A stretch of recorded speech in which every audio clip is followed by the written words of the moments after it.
बिस्मिल्लाहिर्रहमानिर्रहीम। अस्सलामु अलैकुम वरहमतुल्लाहि वबरकातुहू। ख़ात्मा बिलखैर होने की निशानी।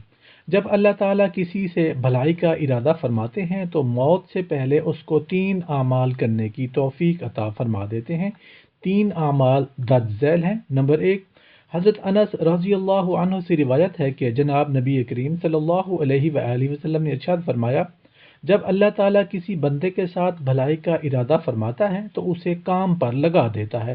अर्ज़ किया गया, या रसूल अल्लाह सल्लल्लाहु अलैहि वसल्लम, काम पर कैसे लगा देता है?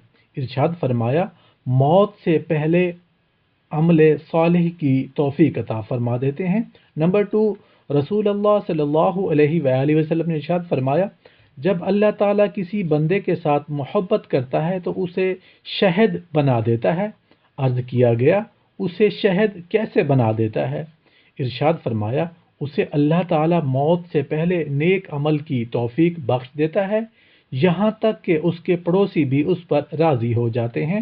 नंबर 3, हज़रत आयशा सिद्दीक़ा रज़ियल्लाहु अन्हा से मरफ़ूअन रिवायत है कि जब अल्लाह ताला किसी बंदे के साथ खैर का इरादा फरमाता है तो उसके मरने से पहले 1 साल पहले एक फरिश्ता उसके पास भेज देता है जो उसे बुराई से रोकता है और उसे नेक राह पर डालता है, यहाँ तक कि अच्छे वक्त पर उसकी मौत वाक़ई होती है तो लोग कहते हैं कि ये बंदा बहुत मुबारक वक्त पर फौत हुआ है।